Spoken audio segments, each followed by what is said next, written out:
This is the I Read Comic Books podcast. I am your host, Mike Rappin. Joining me this week, two of the comics I picked up on Free Comic Book Day this past Saturday, Kait Lamphere. Hello. And Paul Jasley. Hello, humanoids. Thank you both for joining me for this episode of It's Live. We're live on Twitch, episode 372 of I Read Comic Books. Kait, you got to put up your arms too so that we're all like, ah! Got to talk with your hands. Thank you guys for joining me. I'm really excited to be here. I'm super sunburned. I've been up since 7 in the morning. Guys, it's the craziest day of my life, and we're here live on Twitch. I was thinking, I've got all this stuff I wanted to do. I ran a 5K this morning. My town had this street fair, so I was outside in the sun, and then a buddy of mine brought over some mead, drank a bunch of mead, and I was like, yeah, I'm gonna have dinner. And I ate like the biggest piece of pizza that I've ever had in my life. And then I thought, let's record an entire hour podcast. So today I'm running on fumes. So let's just get into things, because I have two legally mandated questions that I have to ask, and that is, how have you been? How have comic books been? Let's start with you, Kait. I've been really good. The weather, the West Michigan Weather Watch it's perfect. And I was outside all day. I meant to read more comic books, but instead I gardened. Like, my plants are like in the ground now, and like I've got my hose situation planned out. Like, I don't really have a spigot outside, so this is complicated. Okay. But like I spent all day outside. At one point I realized that I was just sitting in this chair and I hadn't been thinking about anything for like 20 minutes. Like, it was just perfect. Like, man, I don't really meditate, but that's what that was. Yeah. That's awesome. It sounds like a great Sunday overall. That's amazing. Yeah, it was fantastic. Very nice. And my cat loved being out on the porch with me. We just stared at each other for a while. It's a great time. Lovely. So my favorite book that I have read recently is A Ballad for Sophie. This is by Felipe Melo and art by Juan Cavia. This was Aaron's pick for the Goodreads Reading Challenge. And there's also a translation credit. I kind of had to go digging for this because I was like, I don't think this is an American story. I've read enough like European comics that I can just kind of tell at this point. Yeah. And there is a translation credit from Gabriela Soares. And there's also a credit on the copyright page for an institute in Portugal. And then I think that the writer is Portuguese, which makes me think that it was originally published in Portugal. And I don't know if that makes it a bande dessinée. Like, are all bande dessinées French? But in any case, this is European. Yeah. I mean, does it have to be published in like France or Belgium to be? I don't know. Someone call us. Someone call us. ircdpodcast@gmail.com. Give me a call. Yeah, that's a phone number. Yeah. At the beginning of this story, we see this reporter who is trying to speak with this famous musician who doesn't want any guests, kind of like gruff old man type character. She sticks to her guns and she's eventually granted an interview with him. And then after that, the book bounces between like the present day of the story where they're talking to one another, and then like the history of this man's life. And I feel like this story ends in this bittersweet way, but I felt like really fulfilled by it. Like, it was a really good story. Like, everything comes together, ends really nice. And I thought that there was like this queer love story kind of buried in between the lines of this book, but I would really like to talk to somebody who has read this to see if they also picked up on that, or if this is just me wanting everything to be gay. I don't know. But as I said, this reads like a bande dessinée, as in like there's this subtle etherealness to this story. And I don't know how else to describe this. Like, I feel like in Western comics, we're more heavy-handed with our genre distinctions. Like, this is sci-fi, this is fantasy. Maybe those two things are together in a book, but you have a better idea of what it is. Whereas this book, The Ballad of Sophie, was like nostalgic, and it had some magical realism points in it, but it was like, otherwise it was a memoir style slice of life story. And I wanted to talk about the way that this magical realism is in this book, because like you start with the musician's life as a child, and so there's like this certain amount of whimsy in the way that he views the world. Like, he describes his agent as a goat man, and like that just sticks around. Like, you see this man who looks like a goat that is his agent, and that just stays like that. Okay. It's like not remarked on or anything like that. Yeah, he's like, this guy looked like a goat. And then like you see like the story continues and it's like 15, 20 years in the future, this musician is an adult and his agent is still a goat man. Like I love it. Okay.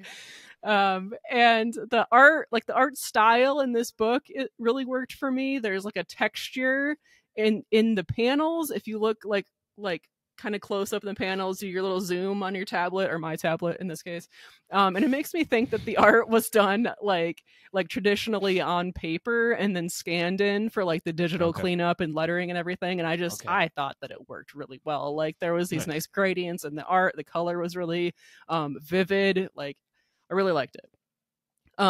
Something that I didn't understand was why it was called The Ballad of Sophie, because you don't know who Sophie is until the last couple of pages of the book. But then it becomes clear and kind of brings the whole story together. So, The Ballad of Sophie, Aaron, great pick for Goodreads. Like, I absolutely recommend this story. Nice. Yeah, I saw Erin posted on our Discord about how she was like, this is the best book I read last year. And it's had to go on the list, which I think that's kind of how we pick books for the Goodreads reading challenge, right? Like usually like this is the best book that I read in the previous year or something like that. Or if it's not that, like it's a close contender, right? Right, yeah. I agree. So, that's how I pick. I try to pick things that like I felt fulfilled by the story. Like I try to recommend things that I felt fulfilled by for other people to read, or like something that's really unique, but is still like a nice story. Like I think this year I picked The Arrival by Sean Tan, something like that. Anyway, gotcha. I also really like that book, but I won't talk about that today. No, that's totally fine. This is just a reminder that I need to get back to the reading challenge, right, Paul? Yeah. Yes. I'm always way behind. So I know. Yeah. That 1 year we're gonna get like a majority of the IRCB folks caught up, which is maybe weird to say, like, but unfortunately I feel like we're always reading a bunch of other stuff and it's just like the reading challenge is always like in the back of our minds. But anyways, we don't have to talk about that. But Paul, what about you? How have you been? How have comic books been? I'm doing all right, Mike. As Kait said, the weather here in West Michigan was gorgeous today. I was nursing a bit of a hangover for most of the day. One of my best friends turned 40 this weekend, so we went out Saturday night, had fun. I was able to go for a nice walk downtown to the movie theater to check out the new Guardians of the Galaxy film. I'll save my review for another time since it's a new movie. But it was a nice excuse to get out of the house and enjoy some sunshine on my walk down there. So, and of course, I did go down to 2 different comic shops on Saturday to partake in Free Comic Book Day. And we'll talk about some of the things I picked up later in the show.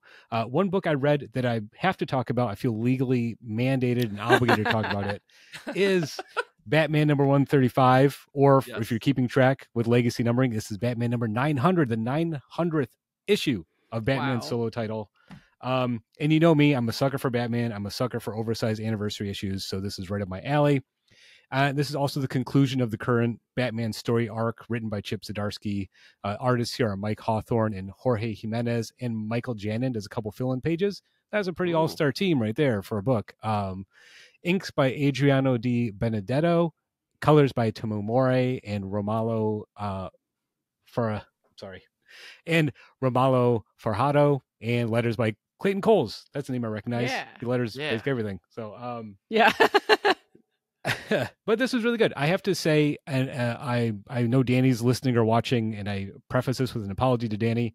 I've not really been digging Zdarsky's Batman. Like it's not bad, and I'm enjoying it for what it is, but it's not clicking for me the way that I kind of wanted it to or expected it to.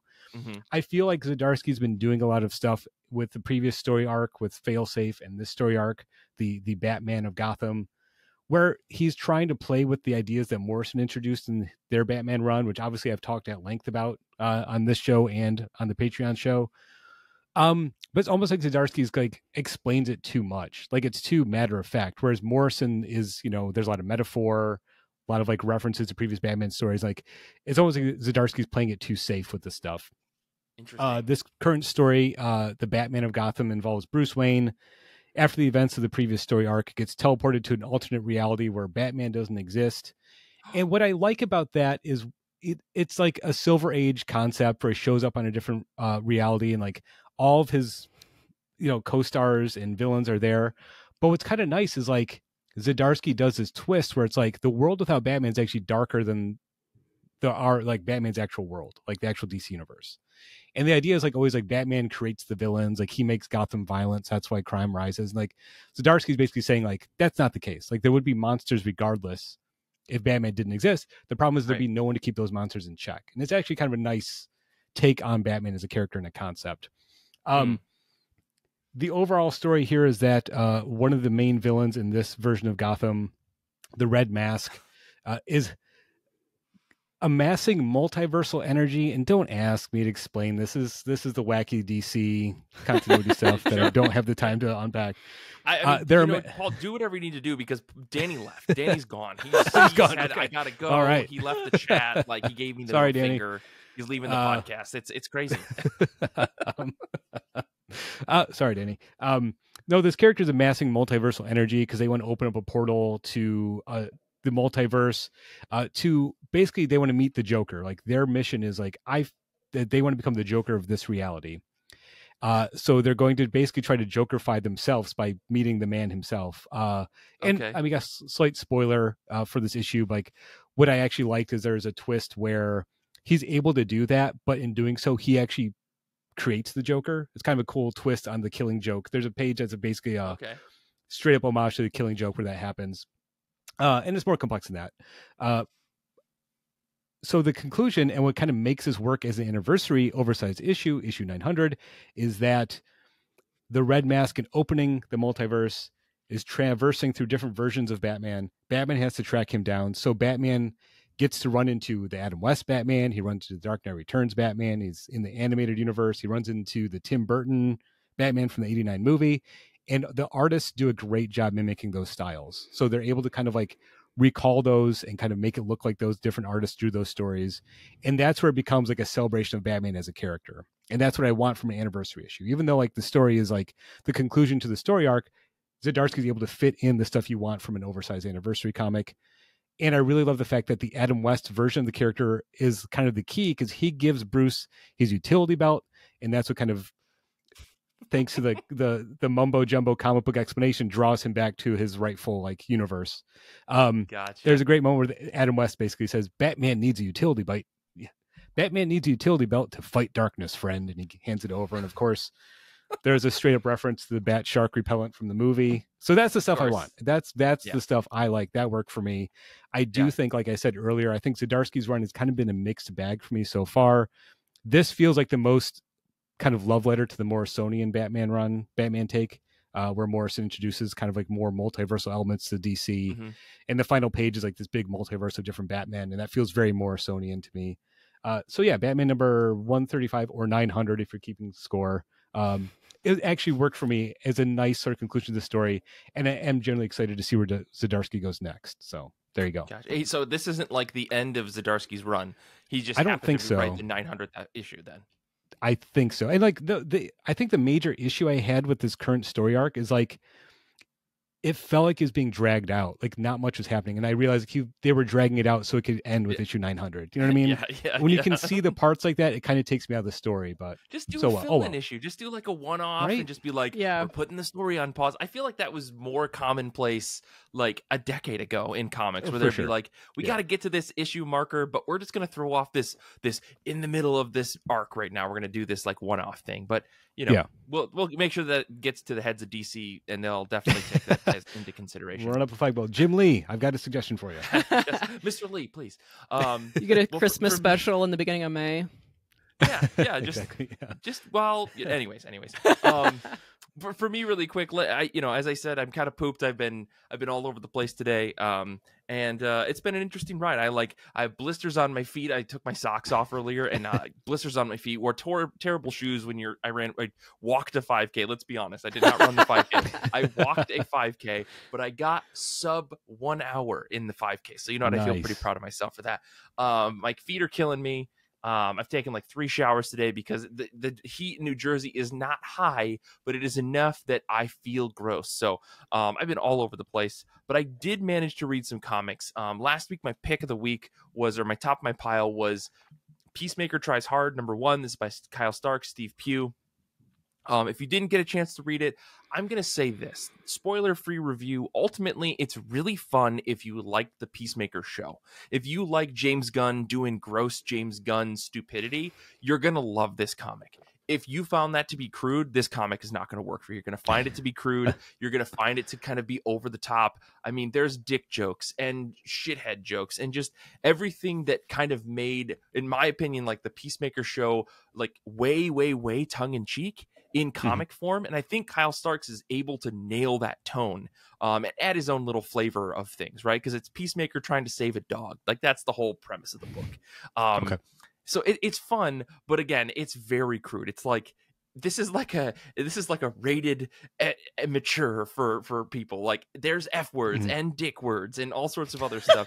I will say the funniest part of this is that they, one of my favorite bits in Greg Pak's Incredible Hercules that he did way back in the day is that there was a moment where Hercules is fighting Thor, and some of the word onomatopoeias that we see on the page are some of the funniest things. Like sock it to you was like one of the onomatopoeias. One of the onomatopoeias in this issue is just fuck you. That's great. So stupid. So anyways, if you like that show, you'll like this comic. Otherwise, I would not recommend it to anybody. Fair enough. I really like Kyle Starks, so I was curious. Even though I was not a fan of the show, I like Kyle Starks comics enough, so yeah, I have to give it a shot. You might like it. I mean, right. For those of you who are watching on twitch.tv, because this is live on Twitch, as I said, I have the issue right here. It's a beautiful issue. Steve Pugh does a great job of making Peacemaker in the book look like John Cena, right? Like, there are some panels that I'm just going to show here where he looks exactly like John Cena. I mean, maybe not exactly, but the likeness is there. Like, you can tell it's the same guy.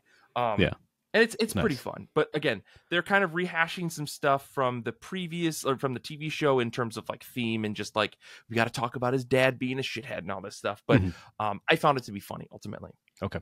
I'll keep reading it. But I did grab the first issue just because it's nice. It's a nice hard stock card book. But enough about that. Let's talk about some stuff that's going to make no sense to anybody but me. X-Men Before the Fall, Sons of X #1. I just need to touch on this really quickly.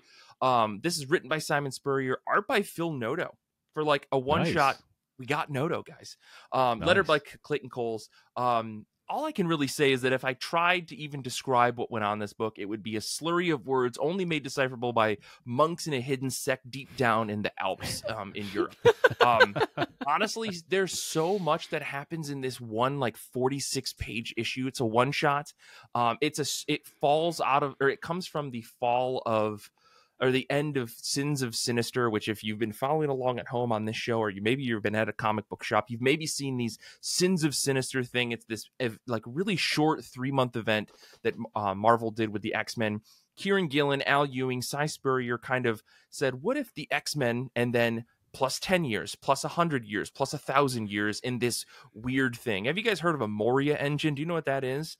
Do you know what, like, how does a deck of cards come into play in the X-Men, but it's not like the Hellfire Club? Do you know what happened to Banshee? Do you know what the spirit of variance is? How about Rasputin #4? How about David Haller? What even happened to him?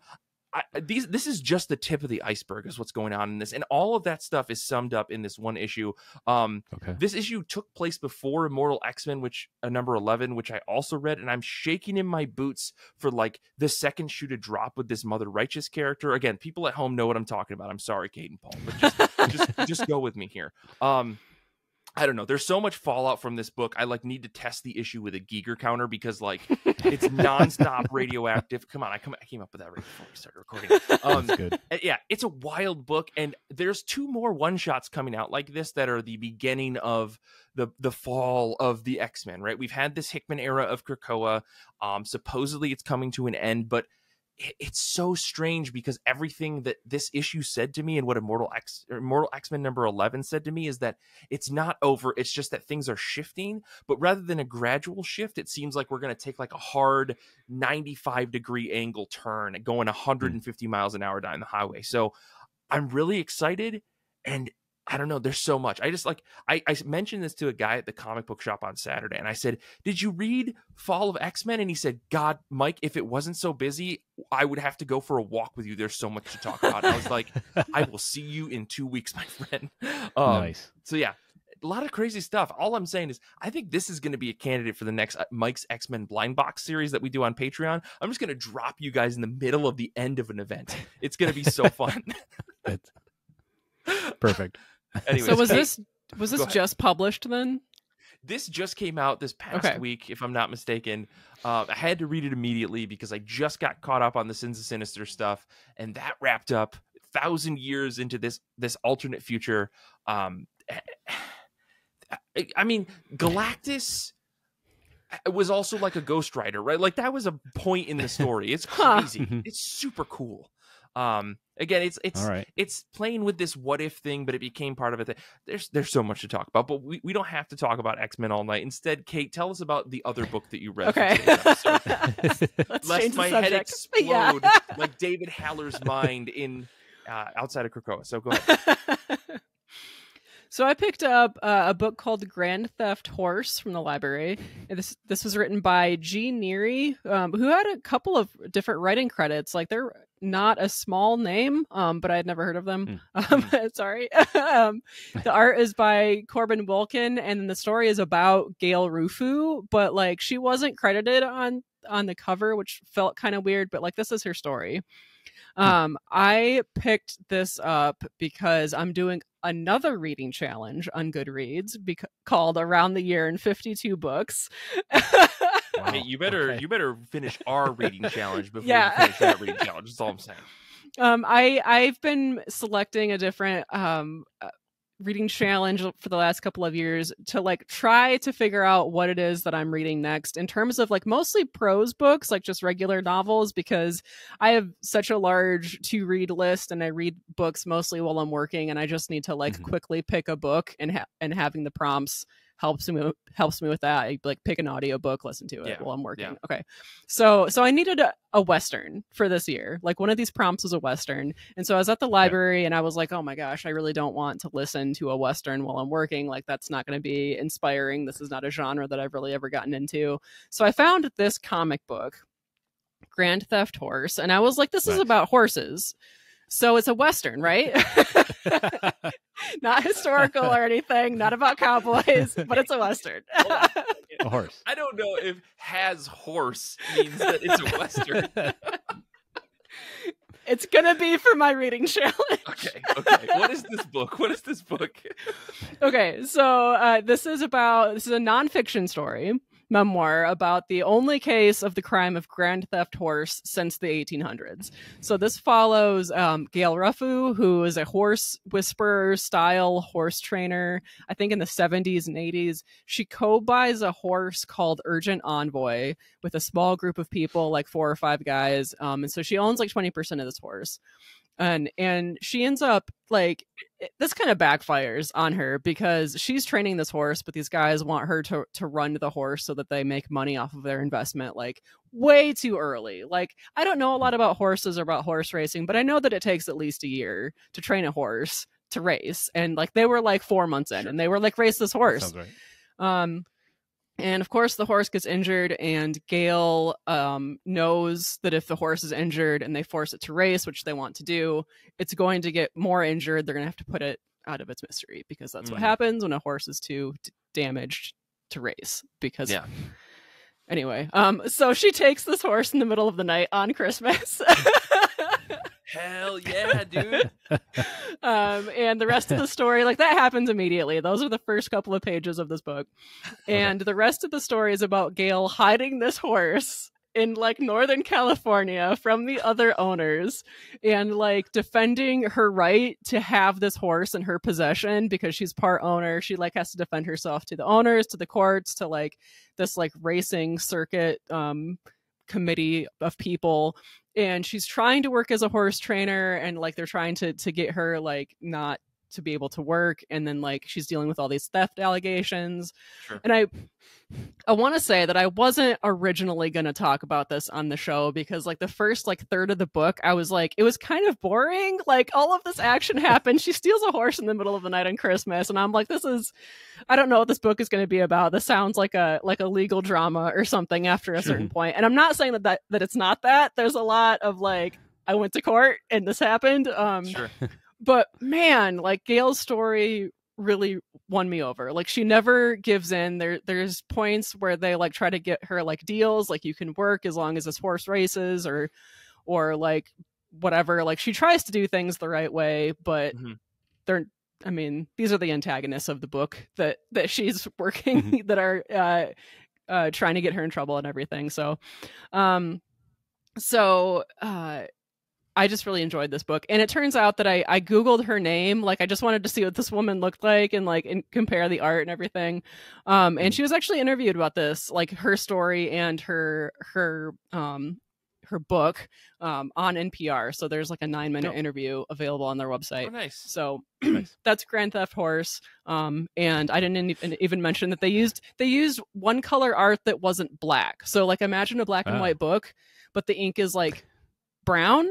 And I don't know, it was just a really cool decision. Like, as a book designer myself, like, it's really neat when people are like, yeah, we're just gonna make this like a little bit of extra effort to make this book a little bit like more thematic, and sure, it really worked. So so this sounds less like a Western and more like the ultimate horse girl story. Yes. Oh my God, that's exactly what it is.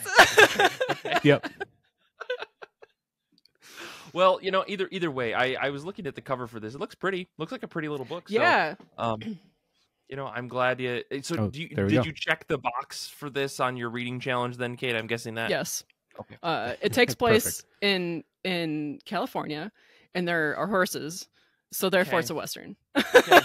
It's in the West. I feel like you're missing a third bit here, but you know, that's fine. Paul, what else did you read? I read, and I've been so excited to talk about this book on the show. I read Pee Poo Poo Comics, number 420 by Carolyn Cash. My shop finally got the copy for me. I've been waiting for it it was supposed to come out, you know, the week of April 20th, obviously, to time to 420. Yeah. So I know you're thinking at home, what about the other 419 issues of Pee Poo Poo? This is just a one shot. It's basically just a one shot. Okay. It's a nice big magazine size comic. It's billed as a one-person anthology series because Carolyn Cash basically does a series of very short, 1 to 3-4 page little strips in here, just about living in Chicago and what they go about their day-to-day life and stuff. Obviously, the cover, for those looking, live on camera, it's clearly an homage to Daniel Klaus. You know, it's kind of like the 8-ball, like Ghost World kind of like art style. And Carolyn Cash, their style is not quite like that. They kind of alternate between a more cartoony style to more realistic. But it does remind me of Daniel Klaus's work, because if you read like a lot of the early 8-ball comics that Klaus did, there's like point of view comics where just him walking around Chicago, just reacting to people. And like, it's very misanthropic and like, bitter cartoonist, like hating their life. And there's a lot of like just that trying to emulate Harvey Pekar, right? That's what I've learned from our American Splendor episode. Sorry, folks, we talked about American Splendor on the IRCB Movie Club, and it's all that I can think about 24/7 now. Thanks, Paul. sorry. I mean, that's kind of like what this is. Like, I think Carolyn Cash is doing an homage to, those types of like 80s or early 90s alternative comics. But it's come from their unique perspective. Like right on the cover, it says recommended for girls and gays. So it's coming from a very different perspective than Daniel Klaus. And what I really like about it is like, it is that sort of Harvey Pekar thing where a lot of the stories are just very like banal. Like, it's like Carolyn Cash, like being bored and wanting to smoke weed. Like, that's the strip. And like something about the way that they're able to capture that moment though is really interesting. That they have a great sense of comedic timing and just capturing that sort of like, when you're in your 20s, early 30s, that sort of driftless, sort of like, you're not sure what to do with yourself. Like it's very like true to life, slice of life kind of comics, which I like, but also very funny. The one story that really stood out to me though is a story where like Carolyn Cash is talking about doing their own taxes for the first time. And it's kind of draw themselves as like a little kid trying to figure out how to do taxes, because it's like so overwhelming to do your own taxes. Sure. And it ends up them having to go to the IRS like office and basically fight a bunch of IRS agents that look like executioners. Got executioner masks on, they got big axes, and she has to fight them off. And like that's how she does the taxes. Like it's very funny. That's great. So I think Carolyn Cash has a few other issues. I think there was an issue 69 of Pee Poo Poo that I got to pick up.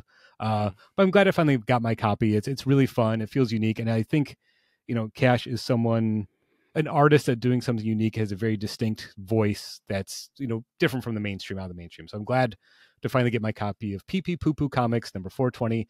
I'm going to repeat the title again because I like saying it. That is Pee Poo Poo Comics number 420. It's Pee Poo Poo Comics. Yeah.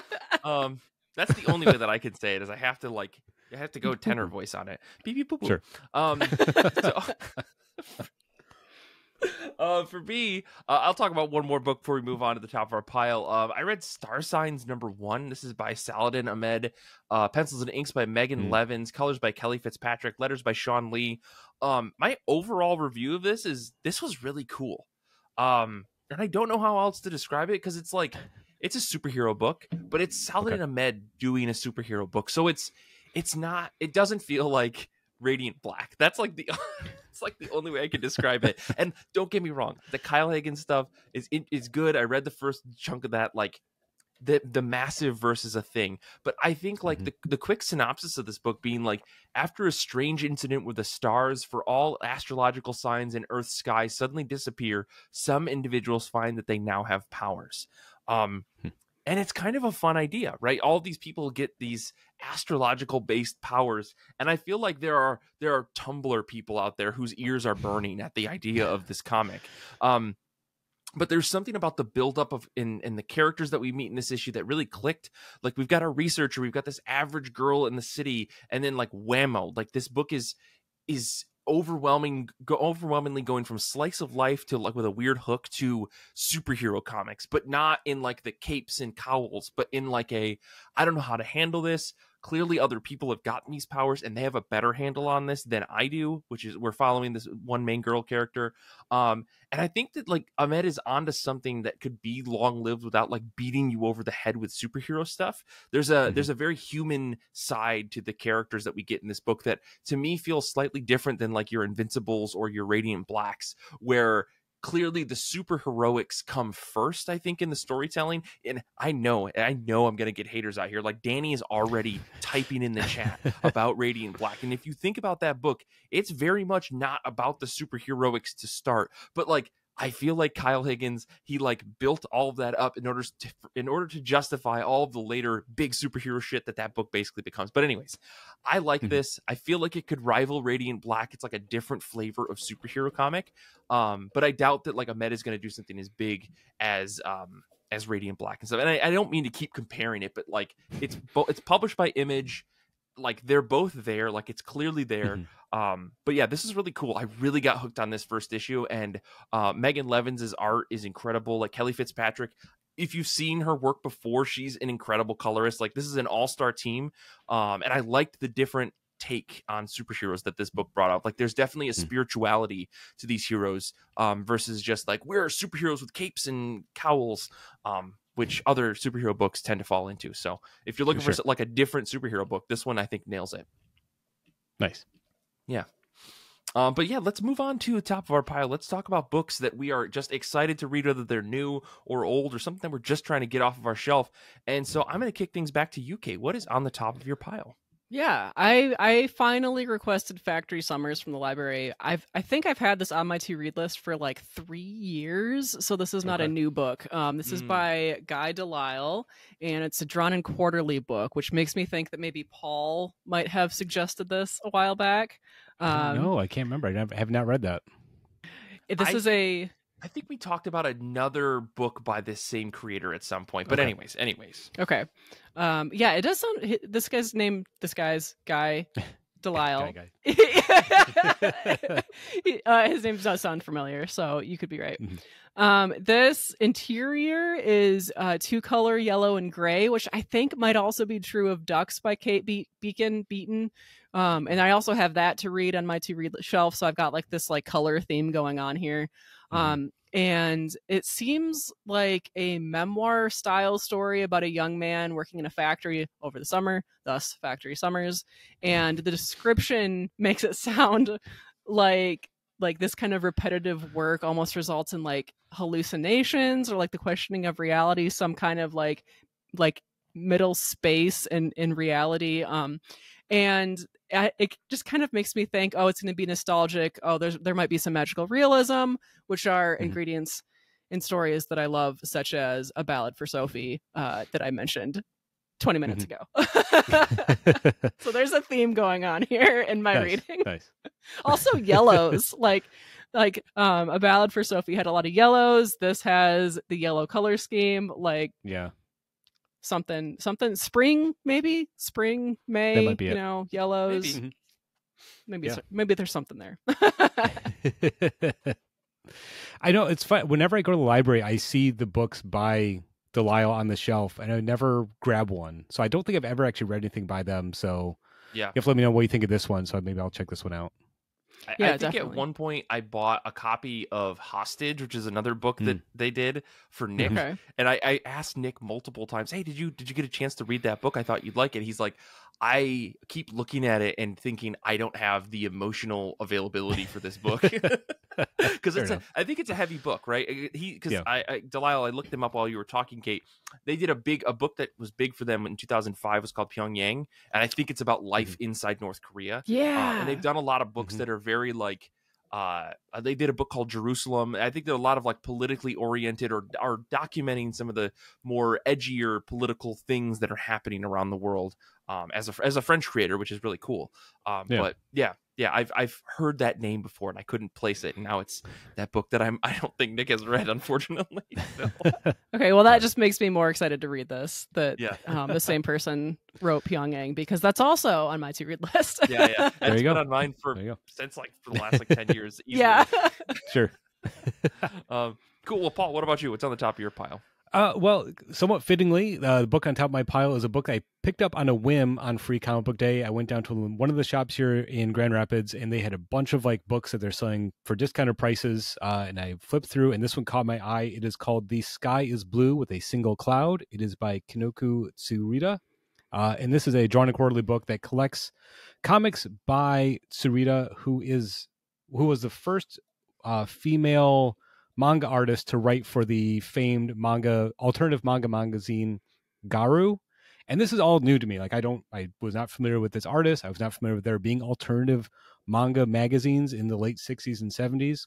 But the cover caught my eye. I flipped through it. It looked really interesting. And I think these drawn and quarterly like manga collections are my gateway into manga. Like not to be all like, that guy, but like they're doing some like,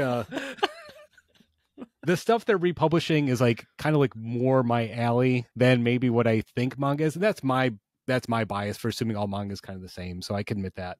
But this looks really interesting. So I flipped to the introduction to the book, and Kuniko Tsurita started working for Garu, the alternative manga magazine. That's a tough word combination to say.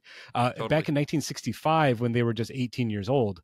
And then their work really captured the sort of counterculture, like spirit of alternative manga and the counterculture movement in Japan at the time with young college students and all that, exploring issues of sexuality, issues of gender and things of that nature, political aspects to all that. And then unfortunately she passed away in 1985. So there's only a limited amount of work that Drawn Quarterly was able to collect. And I think the collection kind of like balances the early work that they did with sort of their later work as it got more mature and dealt with their failing health, like in the comics. So it looks really interesting. And like I said, the cover alone and the title seemed really evocative to me. And I'm really excited to check it out. I'm glad I just happened to flip through that box of like half off books and find this collection, The Sky Is Blue with a Single Cloud by Kinoku Tsurita. So that's top of my pile right now. Well, man, can I swap mine out? Because that sounds awesome. Right? First time ever on I Read Comic Books. That sounds really cool. I've never heard that. I think I'll have to check that out. Put that on my forever list here. But yeah, before I get into what's on the top of my pile, we've got some folks hanging out with us, a lot of folks, which is awesome. Love to see you all here. And they all sent in what their top of their pile picks were. If you want to do that in the future, you're listening and watching this now, and you want to do that in the future, you can always join our Discord, where I ping everybody right before we start recording all of our episodes to get what's going to be on their top of their pile, so you can get a shout out on our show. This week, Tom is, and I'm saying hi, Tom, because originally I just asked for shout outs and I forgot to ask for comic books. But Tom is reading Kaya Volume 1. Stephanie is reading IRL by Cory Doctorow and Jen Wang. Danny is reading Spirit World #1 from DC Comics. Paul G is reading Burn With Me. CK is reading A Guardian Volumes 1 and 2. I'm I also got the volume 2 for this series from Kickstarter. I'm very excited to sit down and read these. So CK, I'm glad you're also reading those books. Two, like mine's. Matt's reading Invincible Iron Man #6, and Nick is reading Joyama Volume 2. And I didn't realize that Joyama Volume 2 was coming out this week, so I pre-ordered a copy from my local shop. So very excited. But the book that I want to talk about today that's on the top of my pile, it's a new book that's coming out, Something Epic #1 by, I'm going to try this, just Simon Krasinski. It's what I think their name is. This is coming out from Image. Those of you who maybe are looking at the credits on comic books and stuff may recognize Krasinski's name from a town called Terror they did with Steve Niles, a kind of really weird, surreal vampire alternate dark universe story that, like, I don't know, was a bit edgy, like the movie The Crow. Like, it wasn't bad, but like nothing about me would say like, oh yeah, I really want more of this book. But anyways, Krasinski's art is the thing that really drew me to this new book, because they do really insane, realistic yet comic booky art that, like, I don't know, they choose really interesting ways to portray concepts. That's like the only way I can describe it. And so with the synopsis of this book being imagination is real, like in all caps, I'm like, hell yeah, count me in, right? Image pitched this as outside our perception, creative thought takes physical form, with only a handful of individuals known as epics able to interact with this wondrous hidden world. But for 14-year-old Danny Dillon, accepting these responsibilities himself won't be easy or safe.